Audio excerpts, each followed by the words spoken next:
बिस्मिल्लाहिर्रहमानिर्रहीम। Digital logic and design के हवाले से आज हमारा लेक्चर नंबर 18 है। Multiplexer, decoders and programmable logic devices chapter में से आज के लेक्चर में हम जो टॉपिक्स कवर करेंगे उसमें है डिकोडर, दूसरा है जी इनकोडर और थर्ड वन है रीड ओनली मेमोरी। चलते हैं सबसे पहले अपने पहले टॉपिक की तरफ। डिकोडर। डिकोडर क्या होता है? डिकोडर एक ऐसा लॉजिकल सर्किट होता है जिसके अंदर से क्या होती हैं, इनपुट्स होती हैं जो इनपुट्स को एक्सेप्ट करता है, और ये इनपुट्स आपकी बाइनरी फॉर्म में होती हैं, 0 और 1 की फॉर्म में होती हैं, और इसी के अकॉर्डिंग बिल्कुल इसी के करस्पॉन्डिंग जो है ना वो आपको आउटपुट को एक्टिवेट करता है। ठीक है, यानी कि जो आपकी जो इनपुट्स होंगी उसके मुताबिक ही जो है ना वो आपकी जो है ना वो आउटपुट जो है ना वो एक्टिवेट होगी। अब ये जो डिकोडर होता है उसके अंदर n इनपुट्स होती हैं और जो आउटपुट्स होती हैं वो 2n होती हैं। ठीक है, और इसमें एक इनेबल लाइन होती है। अब n इट्स मीन्स इससे मुराद ये होता है कि आपके पास इनपुट्स कम होंगी और आपके पास जो आउटपुट्स लाइन्स होगी वो ज़्यादा होंगे। जैसा कि आपके पास ये सामने 2x4 एक डिकोडर का डायग्राम दिया गया, ब्लॉक डायग्राम दिया गया हो। अब ये देखिए, ये जो पहला 2 है, पहले 2 से मुराद है कि आपकी इनपुट्स लाइन कितनी है। तो इनपुट लाइंस को हम i से डोनेट करते हैं। जैसे कि पहली इनपुट लाइन को हम करेंगे i0, दूसरी इनपुट लाइन को डोनेट करेंगे i1 से। इस तरह हमारे पास जो ये जो दूसरा क्रॉस के बाद 4 लिखा हुआ है, इस 4 से मुराद होता है आउटपुट लाइन्स कितनी है। अब इसमें आउटपुट लाइन्स कितनी, 4 आउटपुट लाइन्स है, और आउटपुट लाइन्स को हम O से रिप्रेजेंट करते हैं। जो पहली आउटपुट लाइन होगी उसको हम करेंगे जी O0, दूसरी लाइन को O1, तीसरी को O3 और चौथी को O3 रिप्रेजेंट करेंगे। इसी तरह हमारे पास थर्ड वन जो चीज़ होती है डिकोडर के अंदर वो होती है इनेबल लाइन।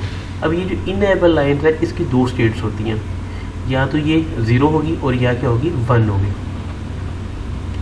अगर तो ये 0 होगी इनेबल लाइन, अगर ये 0 होगी, इसकी स्टेट 0 होगी, तो इट्स मीन कि आपकी इनपुट लाइन में से कोई भी जो इनपुट है वो आउटपुट, किसी भी आउटपुट लाइन को कोई भी जो है ना वो मैसेज या सिग्नल पास नहीं होगा। ठीक है, तो इट्स मीन कि यानी कि 0 होने की सूरत में आपके पास कोई भी आउटपुट जनरेट नहीं होगी, किसी भी आउटपुट लाइन को कोई भी जो है ना वो डेटा पास नहीं होगा, नहीं जाएगा। अगर हमारे पास ये जो इनेबल लाइन है इसके अंदर इसकी वैल्यू अगर इक्वल टू 1 है, अगर 1 है तो इट्स मीन कि अगर सर्किट कंप्लीट हो जाता है। और फिर आपकी इनपुट लाइन में से जो है ना वो क्या होगा, आपकी कोरस्पॉन्डिंग आउटपुट लाइन जो है ना, और आपकी यानी कि आउटपुट लाइन, किसी एक आउटपुट लाइन में से आपका वो मैसेज पास होगा, वो किसके अकॉर्डिंग होगा, वो इन जो इनपुट्स लाइन है इसके कोरस्पॉन्डिंग होगा। इसको मज़ीद जो हम समझने के लिए इसका हम ट्रुथ टेबल बना लेते हैं। जैसे कि आपके पास ये इनपुट्स हैं, कितनी इनपुट्स हैं आपके पास, 2 इनपुट्स हैं, i0 और i1। अब ये देखिए, अगर हमारे पास 2 इनपुट्स होंगी और वो दोनों इनपुट्स होनी भी बाइनरी फॉर्म में चाहिए। बाइनरी फॉर्म कौन सी होती है, 0 और 1 की फॉर्म। तो अगर दोनों इनपुट्स की बाइनरी फॉर्म होगी तो उसकी हम कम्बिनेशन बना लेते हैं। पहला कम्बिनेशन क्या होगा, 0 0, यानी कि i0 है और i1 है, ये भी 0 है। इसी तरह दूसरा कम्बिनेशन क्या हो सकता है, दूसरा कम्बिनेशन हो सकता है 0 और 1। इसी तरह तीसरा कम्बिनेशन 1 0 हो सकता है, और चौथा कम्बिनेशन क्या बनेगा, 1 1 बनेगा। ये तो था आपके कम्बिनेशन। अब इसके अकॉर्डिंग हम क्या करते हैं, हमारी जो आउटपुट लाइन्स हैं उनकी आउटपुट चेक कर लेते हैं। अब जैसा कि ये देखिए जी, आपकी i0 क्या है, 0 है। ठीक है, अगर i0 0 है और आपका i1 1 है, i1 जो है वो भी 0 है, तो हम कहते हैं कि अगर ये दोनों, अगर आपकी दोनों इनपुट 0 होंगी तो आप क्या करेंगे, तो क्या होगा, हमारी जो आउटपुट लाइन है O0, हमारी जो O0 लाइन है ये क्या हो जाएगी, ये एक्टिवेट हो जाएगी। ठीक है, अगर ये दोनों इनपुट 0 0 होंगे, और बाकी लाइनें क्या हो जाएंगी, डिसेबल हो जाएंगी, डीएक्टिवेट हो जाएंगी। यानी कि सिर्फ और सिर्फ O0 से ही जो है ना वो हमारा जो है ना मैसेज पास होगा या डाटा ट्रांसफ़र होगा, बाकी जो है ना वो उससे कोई भी इलेक्ट्रिक करंट या कोई भी डाटा पास नहीं होगा, बाकी डीएक्टिवेट्स हो जाएंगी। हाँ, दूसरा कम्बिनेशन 0 1 है। अगर 0 1 होगा तो फिर हमारे पास कौन सी लाइन एक्टिवेट हो जाएगी, 0 1 वाली। 0 1 वाली हम कहते हैं कि 0 1 वाली लाइन एक्टिवेट हो, बाकी लाइनें क्या हो जाएंगी, डिसेबल हो जाए। इसी तरह तीसरा कम्बिनेशन है 1 0 है। अगर 1 0 होगा तो फिर हमारी लाइन कौन सी एक्टिवेट हो, O2। इसी तरह हम कहते हैं अगर कम्बिनेशन हमारे पास 1-1 है, यानी कि दोनों इनपुट्स का कम्बिनेशन 1-1 है, तो फिर हम कहते हैं O3 लाइन एक्टिवेट हो। अगर O3 लाइन एक्टिवेट हो जाए तो बाकी लाइन्स डीएक्टिवेट हो जाएंगी। क्यों डीएक्टिवेट हो जाएंगी? देखो इसमें ऐसे होता है कि सिर्फ और सिर्फ आउटपुट जो है वो सिंगल लाइन से पास हो सकती है, बाकी लाइन से पास नहीं होगी, बाकी लाइन्स क्या हो जाएंगी? डीएक्टिवेट हो जाएंगी। इसका हम लॉजिक डायग्राम देख लेते हैं। अब ये लॉजिक डायग्राम है। अब लॉजिक डायग्राम बनाने के लिए हम क्या करेंगे? सबसे पहले हम इनपुट्स लाइन ड्रॉ करेंगे, I0 और I1। हमने दोनों लाइन्स को ड्रॉ कर लिया। अब ये देखें कि इसमें इसके बाद हमने लाजमी तौर पे जो इनपुट्स लाइन है इसका हमने क्या करना है? इसका हमने, क्योंकि ये 0 और 1 की फॉर्म में होता है, यानी कि आपकी इनपुट लाइन 0 भी हो सकती है, 1 भी हो सकती है, 2 स्टेट्स होती है। फिर हम दूसरी स्टेट्स को बनाने के लिए क्या करेंगे? इसका कंप्लीमेंट लाइन भी ड्रॉ कर लेंगे। अब I0 है, I0 अगर I0 1 है तो फिर I0 का जो कंप्लीमेंट है, सॉरी I0 का यानी कि I0 में अगर वैल्यू 1 है उसका फिर कंप्लीमेंट क्या होगा? I0 कंप्लीमेंट हो जाएगा, और ये क्या बनेगा? 1 का कंप्लीमेंट बन जाएगा 0 बन जाएगा। इस तरह हम I1 के कंप्लीमेंट की लाइन भी ड्रॉ कर लेते हैं ताकि दोनों स्टेट्स को आप लिख सकें। ठीक है, अब ये देखें जी, अब पहला जो हमारे पास ये इनपुट्स हैं वो 0 0 है। अब 0 0 क्या है? अब अगर I0 1 है तो फिर I0 का कंप्लीमेंट क्या होगा? I0 का कंप्लीमेंट होगा 0 होगा, यानी कि 1 का कंप्लीमेंट क्या होगा? अगर I0 में अगर 1 है, अब ये देखें आपने इसको तसव्वुर करना है, I0 जो है ना वो आपका 1 है, और अगर जो उसका जो अगर उसमें अगर 0 वैल्यू है तो 0 वैल्यू क्या होती है? वो कंप्लीमेंट होता है 1 का।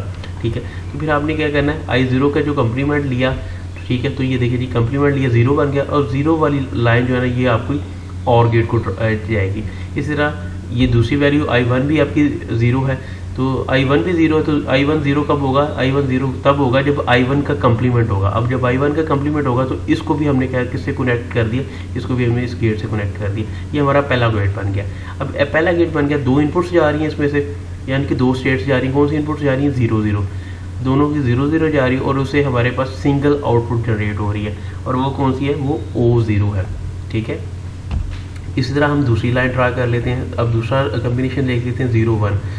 अब 1 I1 जो है ना ये ऑलरेडी 1 है, तो फिर I1 ही को हम कनेक्ट करेंगे दूसरे गेट के साथ। अब ये जो पहला कम्बिनेशन है I0 है। अब I0 कब होगा? I0 तब होगा जब I0 का कंप्लीमेंट लेंगे। जब I0 का कंप्लीमेंट लेंगे, ये देखिए I0 का कंप्लीमेंट लेंगे 0 हो जाएगा। इस लाइन को हम क्या कर देते? इसके साथ कनेक्ट कर देते। ये देखिए ये दूसरे गेट के साथ कनेक्ट कर दिए, और ये हमारे पास दूसरा कम्बिनेशन क्या है? हमारे पास दूसरा कम्बिनेशन है I1 है, तो I1 में वैल्यू 1 है, इसलिए इसी को ही हम इससे कनेक्ट कर देंगे। ये देखिए दोनों लाइनें कनेक्ट हो, आगे और गेट लगा दिया, और ये किसको रिप्रेजेंट कर रहा है? ये हमारे पास आउटपुट को आएगी O1 आएगी। इसी तरह हम तीसरा कम्बिनेशन देख लेते हैं। तीसरे कम्बिनेशन में क्या है? I0 1 है और I1 0 है। ठीक है, अब I0 1 है। अब ये देखें I0 1 है, तो फिर इसी को हम कनेक्ट करेंगे तीसरे गेट के साथ, और इसी तरह यहाँ पे दूसरा हमारे पास I1 क्या है? I1 में वैल्यू है 0, तो 0 कब होगा? जब कंप्लीमेंट होगा, I1 का कंप्लीमेंट। ये देखें I1 का कंप्लीमेंट होगा, इस लाइन को, ये देखें इस लाइन को हम इससे कनेक्ट कर देंगे इस गेट से। अभी आगे और गेट लगा दिया, और इससे आउटपुट क्या हमें गेट हो जाएगी? O2 आ जाएगी। इस तरह हम चौथे के लिए भी ऐसे ही कर देंगे। ये देखें जी I0 1 है, I1 भी 1 है, तो हमें कंप्लीमेंट लेने की ज़रूरत नहीं। इसी लाइन्स को हम क्या कर देंगे? ये जो I0 की लाइन है इसको हम कनेक्ट कर देंगे, और इस तरह I1 की लाइन को भी इसके साथ कनेक्ट कर देंगे। ये हमारे पास चौथा कम्बिनेशन बन जाएगा, और हमें इससे आउटपुट क्या गेट हो जाएगी? O3 आ जाएगी। ये तो था लॉजिक डायग्राम। इसी तरह अगर 3x8 हो तो 3x8 में जैसे में आपने प्रीवियस में 2x4 का देखा, इसमें 3x8 का है। अब 3x8 कब होगा? इस 3 से मुराद है 3 इनपुट्स। 3 इनपुट्स कौन से होंगे? I0 I1 I2, और ये 8 से मुराद क्या है? 8 से मुराद है आपकी आउटपुट लाइन्स। तो आउटपुट लाइन्स क्या होती हैं? O0 O1 और ऑन टू O7 तक हो जाएगी। और तीसरा आपके पास क्या आ जाता है? तीसरा आपके पास ये आ जाता है इनेबल लाइन हो जाती है। ये जैसा कि मैंने आपको पहले बताया कि इनेबल लाइन क्या होती है। इसकी हम कम्बिनेशन देख लेते हैं, ट्रुथ टेबल देख लेते हैं। अब ये तीनों इनपुट्स को ड्रॉ करेंगे, I0 I1 और I2। अभी तीनों को ड्रॉ कर लिए, उसके हम कम्बिनेशन बना लेंगे। 0 0 0 है, 0 0 1 है, 0 1 0 है। इन सब के कम्बिनेशन बना लेंगे। कितने कम्बिनेशन बनेंगे? जैसे कि मैंने आपको बताया कि इनपुट्स के अगर 3 इनपुट्स हैं उसके कम्बिनेशन फाइंड करने हो तो 2 की पावर n होता है। तो अब 2 की पावर n, अब ये देखें इसमें हमारे पास 2 की पावर n से मुराद है ये n नंबर ऑफ़ इनपुट्स है, तो ये 3 नंबर ऑफ़ इनपुट्स हैं, तो 2 की पावर 3 कितना होता है 8, तो हमारे पास कितनी कम्बिनेशन बन गई 8 कम्बिनेशन ये बन गए। और इसी तरह इसी फार्मूले से आप आउटपुट की लाइन्स भी चेक कर सकते हैं, जितने आपके पास कम्बिनेशंस होंगे, ठीक है, और उतनी ही आपकी क्या होंगी, जितने आपके कम्बिनेशन होंगे उतनी ही आपकी आउटपुट लाइन्स होंगी, ठीक है। इसी तरह अगर आपके पास 16 वैल्यू है, 16 सॉरी आपके पास 3 इनपुट्स हैं, तो उसके कम्बिनेशन कितने होंगे 8 आउटपुट कम्बिनेशन होंगे। और इसी तरह अगर आपके पास 4 लाइन्स हैं, तो 4 लाइन्स को आप 4 को कैसे करेंगे, आप 4 की आउटपुट लाइन्स को आप चेक कर लेंगे, यानी कि इस फार्मूले से 2 की पावर n के फार्मूले से आप आउटपुट लाइन्स भी चेक कर सकते हैं उससे, और आप उसके कम्बिनेशन भी चेक कर सकते हैं। तो इस तरह की तरह आपने जैसे प्रीवियस उसमें किया उसी तरह इसमें भी आपने कम्बिनेशन सबके बना रही हैं, इसी तरह आउटपुट लाइन्स को आपने ड्रॉ कर लिया। और अब ये देखिए हम ये कहते हैं कि अगर 0 0 0 पहला कम्बिनेशन क्या है 0 0 0, अगर तीनों आउटपुट लाइन्स हमारी 0 0 हो, इनपुट सॉरी लाइन्स तीनों 0 0 है, उसकी वैल्यू 0 0 है, तो हम कहते हैं हमारी जो आउटपुट लाइन है O0 O0 क्या हो जाए एक्टिवेट हो जाए, बाकी क्या हो जाए डिसेबल हो जाए, तो बाकी डिसेबल होगी सबकी वैल्यूज़ क्या हो जाएगी 0 0 0 हो जाएगी। जैसे कि डिकोडर में होता है कि सिर्फ एक वक्त में एक ही लाइन जो है ना वो आउटपुट लाइन एक्टिवेट होती है, बाकी डिसेबल होती हैं।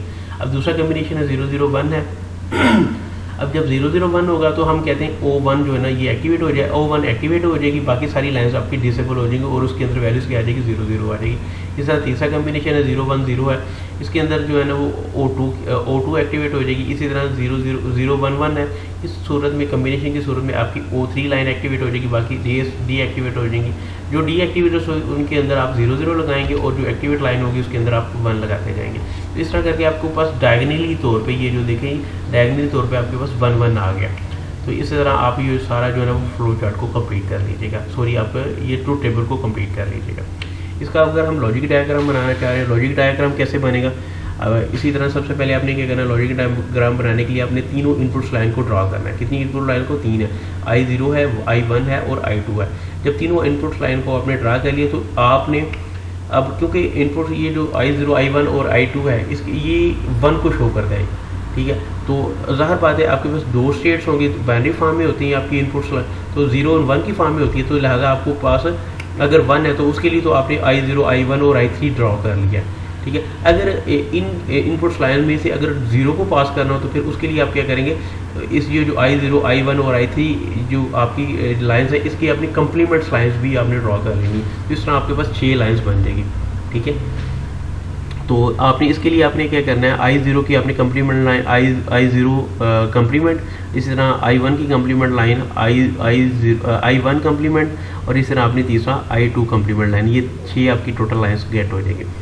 अब ये देखें यहाँ से आपने ट्रूथ टेबल से कम्बिनेशन को देखते जाना और आपने जो है ना ये अपना लॉजिक डायग्राम बनाते जाना है। अब ये देखें पहला कम्बिनेशन क्या है 0 0 0, ये 3 आपके पास 0 0 है। तो ये देखें जी 0 0 कब होगा, I0 0 कब होगा जब I0 का कम्प्लीमेंट लेंगे। अब जब I0 का कम्प्लीमेंट लेंगे तो ये कम्प्लीमेंट लाइन को आप क्या करेंगे, इसको आप पहले गेट के साथ, ये देखें जी पहले आप गेट के साथ कनेक्ट कर देंगे। इसी तरह दूसरा कम्बिनेशन है I1 है, I1 के अंदर वैल्यू क्या है 0 है, तो I1 के अंदर वैल्यू 0 तब होगी जब I1 का कम्प्लीमेंट होगा। ये देखें I1 है, I1 का कम्प्लीमेंट होगा तो तब 0 होगा। अभी इसका भी 0 है, इसको भी आपने क्या करना है, इसको भी आपने पहले गेट के साथ कनेक्ट कर देना। और तीसरा आपके पास I2 है, I2 में वैल्यू कौन सी 0 है, तो ये I2 0 कब होगी जब I2 का कम्प्लीमेंट लेंगे। अब ये देखें I1 है, I1 के अंदर 1 है, तो कम्प्लीमेंट लेंगे तो 0 हो जाएगा, तो 0 I2 के कम्प्लीमेंट इस लाइन को भी आप क्या कर देंगे, इसके साथ कनेक्ट कर देंगे। ये देखें जी इस जो पहला जो आपके पास लॉजिक गेट है उसके अंदर 3 इनपुट्स जा रही हैं, तो तीनों इनपुट्स क्या है 0 0 है, तो 0 0 गई हैं और उससे हमें कौन सी लाइन एक्टिवेटेड मिली है, हमें O0 लाइन एक्टिवेटेड मिली है, ठीक है। और बाकी लाइन जो क्या है डीएक्टिवेटेड है। ये देखिए जी O0 यानी कि O0 के अंदर ही सिर्फ 1 है, बाकी के अंदर 0 0 0, बाकी के अंदर वो डीएक्टिवेट्स लाइन, तो ये पहले कम्बिनेशन में O0 गेट होगा। इस तरह हम दूसरे को ड्रा कर देते हैं 0 0 1 है। अब दोनों सूरतों में ये देखें I0 का भी कम्प्लीमेंट लेंगे और I1 का भी कम्प्लीमेंट लेंगे, देन आप तो और I2 का हम क्या करेंगे, सेम I2 ही लिख देंगे।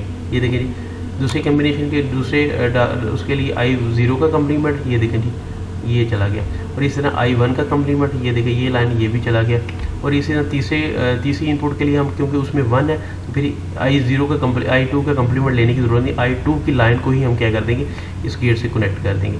ठीक है, ये हमारे पास दूसरा गेट हासिल हो गया। और ये अगर इन सूरतों में अगर ये 3 कम्बिनेशन हमारे पास इनपुट्स होती हैं, 0 0 1 होती है, तो फिर हमारे पास क्या गेट होगा, 0 1 गेट होगा। ठीक है, इस तरह करके सोन आपने सारी कम्बिनेशन को आपने कनेक्ट करते जाना और बनाते जाना है। जैसे कि ये एग्जांपल दी हुई है, A3 to 8 लाइन डिकोडर है।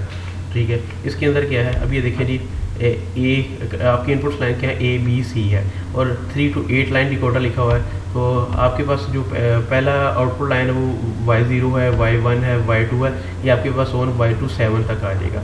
इस तरह Y0 कब होगा, Y0 तब होगा जब A complement, B complement, C complement होगा। तो जब ये होगा तो फिर आपकी Y0 वाली लाइन एक्टिवेट हो जाएगी। इस तरह Y1 के में क्या होगा, Y1 की लाइन तब एक्टिवेट होगी जब A complement, B complement, C होगा। ठीक है, तो ये देखें जी, यहाँ से आप देखते जाएँ, अपने सबसे पहले कम्बिनेशन बना लेने ABC के 8 कम्बिनेशन बनेंगे, 0 0 0 0 1 0 1 0, इस तरह करके कम्बिनेशन बना लेने। और Y1 कब अब ये देखें, ये आपके पास आउटपुट लाइन्स है, और ये लाइन्स में से कब लाइन एक्टिवेट होगी, Y0 तब एक्टिवेट होगी जब आपके पास पहला कम्बिनेशन आपके पास क्या होगा, A complement, B complement, C complement, ये यानी कि ABC के अंदर 0 0 तभी होगा जब ये ABC का कम्प्लीमेंट होगा। तो ABC का कम्प्लीमेंट होगा, 0 0 हो जाएगा, तो आपकी Y0 लाइन एक्टिवेट हो जाएगी। इस तरह दूसरा आपके पास है कि A complement, B complement, C complement, और ये A complement, B complement, C complement तभी होगा जब ABC के अंदर ये वैल्यू 0 0 1 होगी। तो उसके अंदर फिर क्या हो जाएगी, आपकी Y1 लाइन एक्टिवेट हो जाएगी। इस तरह करके आप सोन कम्बिनेशन को करते जाएंगे तो आपके पास डेफिनेटली तौर पे ये चार्ट गेट हो जाएगा। तो ये तो था इसका प्रोसीजर।